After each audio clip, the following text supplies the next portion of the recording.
Well, in the terms of Arnold, Jack Nicholson, and a whole bunch of people throughout movie history, I'm back.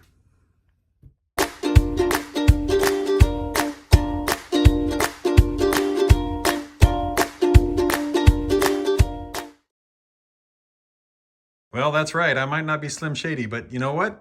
Hello, everybody. This is Drmcbrick, and I am back after 6 weeks off of some of the most excruciating pain that I've ever dealt with, and having brain surgery, having a tumor removed, and all that sort of thing. And I just wanted to say I'm happy to be back, and this is the studio. Kind of worse for the wear in a sense. When I left it, as you see, I was doing Minecraft stuff.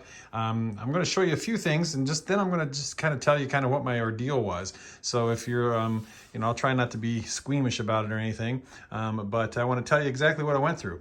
It looks like my daughter has taken over my desk here. She loves to paint and she assembles jewelry. So she's doing a great job there. I'm kind of sad I'm going to have to ask her to move her jewelry business somewhere else once I get back in the swing of things. But anyway, so yeah, so everything's worse for the wear in a sense. Adrian has actually been in here and has been working really hard, it looks like. He put all of my skyscraper junk right there because he said I was filling up too fast. I was doing the Minecraft when I left. And you know what? My colleagues from work bought me another set of the flowers, the Lego flowers. Instead of sending me real flowers that die in a week, they sent me Lego flowers, and I just absolutely love that. That's the best idea possible in my world. Adrian is actually getting Figsdale going, so this is kind of a mini Figsdale update in a sense. I just wanted to let you know and show you kind of what his ideas are. This is what he has for Figsdale at the moment, and I'm excited about it because he's arranging it so that the flats and the various townhouses can be lined up along here. There'll be a road through here, and then everything will kind of like look on this side. And if you see what Adrian already did, which I'm really happy about, he already built one of the boutique hotels, and he's going to put it there on the end. And it looks like he's already got the road plate. Oh my gosh, he's got road plates down. He's using real road plates. What the heck? Well, I guess he doesn't want to use the black road plates, but we'll have to have a talk about that. But anyway, and there's a train that will go there, through there and everything like that. But I think that's going to look really good there. He's going to put the cinema right there. So this will be a courtyard with the hotel and the cinema, kind of an entertainment complex. Come around there. And then back through here, the back of the buildings, he's starting the beach, in the beach area. And then there's going to be some fill-in and stuff like that. If I'm talking a little windy, it's because, hey, after being in the hospital for 4 weeks, it's been tough. I've lost a lot of weight, lost a lot of body mass, but the doctors are excited about my progress, and I'll tell you about that here in a minute. So anyway, so he's been taking everything out of the boxes and the crates, and he's like, Mikey, this is a mess. And I got to agree with him. It's a mess. And so we got to go through all this stuff and get everything done. There's our basketball court we'll put somewhere. You can see I still have some snow there. But anyway, this is the start of Six Figs, and I have ideas for this. And so what I'm going to do actually is I'm going to start Six Figs, and it's going to be all medieval through most of this area here. I'm going to put castles, put a surprise that I got from the AFAL program. You know which one that is, the Castle in the Forest. I'm going to do some Forest Men stuff back there, the Islander stuff back there, and the pirate stuff back there. And so it's all going to be one big, huge medieval pirate type of thing, probably from here on as you enter the park. A lot of stuff. If you haven't checked out my pinball machine video, it's fun. Go check it out. Anyway, let me tell you about what's been happening in my life over the past 6 weeks. I want to first thank you all for the support, the love. I have literally had thousands and thousands of people who have sent me messages, people I don't even know, people I've never met, people I've never talked to, supporters of my channel, supporters of other channels, supporters of brain cancer and cancer awareness. And it's just been amazing. And I found that there's more love in this world than there's hate. And I hope that you all will practice that in your daily lives. So let me just kind of tell you a little bit. I'm going to turn on a retrospective of things Figsdale past. And so you'll be able to see not just me moving around the room, but you'll be able to see pictures of actual Lego stuff and the way it used to be and the way it will be soon. So let's get started. Well, I started this journey in early December when I went to my doctor and just told him on the physical that I was feeling a little bit dizzy and had some headaches. He, being a very astute physician, had an MRI in his office and said, "You know what? Let's take an MRI. That sounds odd." And they found within the MRI that I had a tumor, a brain tumor. And hearing the word, "Mike, you have cancer and you have a brain tumor," are probably the words that you never ever want to hear in your life. And so from then, he was a great person and told me that I needed to get this taken care of, because he's not a brain surgeon, but he thought that I would be able to get it taken care of. So my wife immediately struck into gear, being the businesswoman she is and the smart, astute academic she is and everything, and researched who was the best doctor.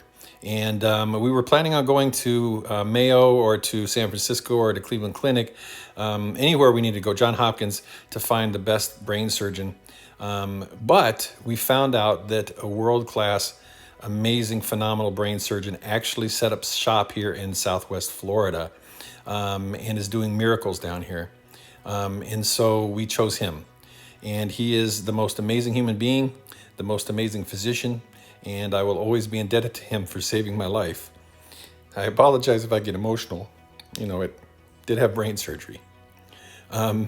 Anyway, so within a week I was in the hospital. He did an angiogram through my artery and decided that he needed to see what was going on. So it was really weird being awake during the procedure, where there's a camera floating around in your brain and looking at all the pictures. He found out that it was a non-vascular tumor. That was wonderful. That means that it's not going to bleed as much. It's going to be a little bit easier as a procedure than it would have been if it were attached and bleeding. It was about the size of my fist. It was a huge tumor and cyst wrapped around it. Anyway, the next week, he sent me home because he knew it was Piper's birthday, and he wanted me to make her birthday. And we had a nice time. I celebrated Pipey's birthday, and then I went back to the hospital. And that Monday, it was supposed to be on the 10th, and it was supposed to be a 4-hour surgery. It turned out to be over 8.5 hours of surgery. I didn't have to deal with it because I was asleep, but my poor wife had to sit there and wait for me.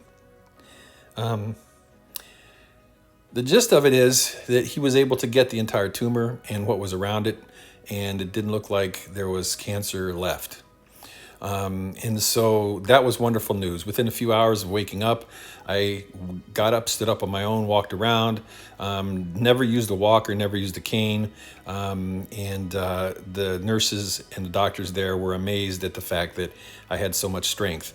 They attribute it to the exercising that I do in the pool and walking and just being in good health and good tone. I've lost all of that. I lost almost 30 pounds in the hospital. I've lost my suntan. But you know what? Within another couple months, I'm going to gain that back by doing my exercises and walking around and getting back to full strength and staying outside in the sun. Anyway, so after that, I did really well, and I did so well that they finally decided I didn't need rehab. And so after they decided to send me home. Well, I was within an hour of going home, and my wife was running a little bit late to pick me up, and God intervened. Higher power, whatever you believe in, and caused my head to split open and leak spinal fluid. And so I immediately was rushed back to the operating room with my wonderful doctor, who put a spinal, it was basically an epidural lumbar drain into the base of my spine to drain the spinal fluid out, the bad stuff, and to have my body generate the good stuff. And so we did that. And he wrapped my head as tight as possible with a head wrap. And I have to say it was the most painful thing I've ever endured for about a week. But I just clenched my jaw, and I just kept saying to myself, I am strong, I will fight this, and I will live. And I said that constantly. In my sleep, during daylight, to the nurses, everything. I didn't flinch, I didn't cry, I didn't put on a show, I didn't moan or anything. I did what I had to do. And, part of that comes from my stock, my grandparents, my dad, my mom, my family. Part of it comes from the Lego world, to be honest, because every day we're changing up our Lego scenes. We're like, oh, we have this city. No, we want this in our city. No, we're going to take this out of our city. No, we're going to do this, or we want to change this mock or whatever. And that's what Lego's about, right? Changing it up, and not taking anything for granted, and knowing that even if you screw something up, you can redo it, and just keep persevering. And so I did. And thank goodness, and thanks to God and our higher power, whatever you believe. And thank you to all of you so much for all of the well wishes and the prayers and the thoughts. My friends, my family, and the thousands of you out in YouTube world. It kept me going. It kept me going. It kept me knowing that there's more to life than sitting in that hospital room. And there's more to life than just moaning because I'm in so much pain. I still have the head wrap on. I get it off on Monday. It'll be a great Valentine's present, but I no longer have the pain.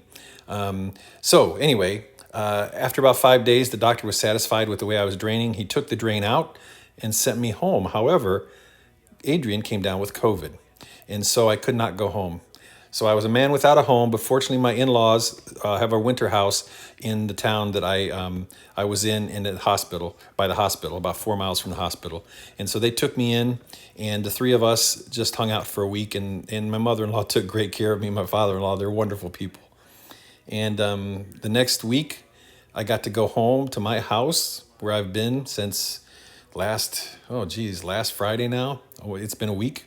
And my wife had taken all of her office furniture out of her office on the first floor and crammed it into our master suite. And then down here, she made a adjustable bed for me and a nice 40-inch TV screen and a nice recliner and everything like that, so I can recuperate and walk on the first floor without having to go upstairs. Although I can scale up the stairs very fast, and I have, because you've seen I've gone up to the Lego room many times, and it's part of my exercise regimen. So with that, I had CT scans. Everything seemed to be normal in my head. So far, I will have another CT scan next week. I'm on steroids, so my brain doesn't swell and stuff. I'll probably be on those for a little bit. But the good news is, and the final verdict is, the doctor had sent the tumor to the Mayo Clinic because it was a head scratcher. He couldn't figure out why I had this type of tumor. Or was just wanting to double check and make sure.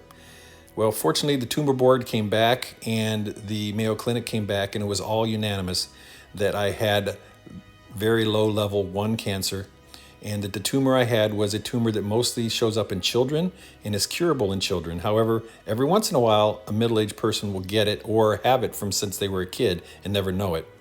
That may be the possibility, who knows. But the gist is that it was cured, it was taken out, and my chances of relapse are very low. My survivability is in the 90% over lifetime, and it's a miracle. And God has worked and cleared paths for me, and I thank you very much for supporting me. And this is Dr. McBrick signing out.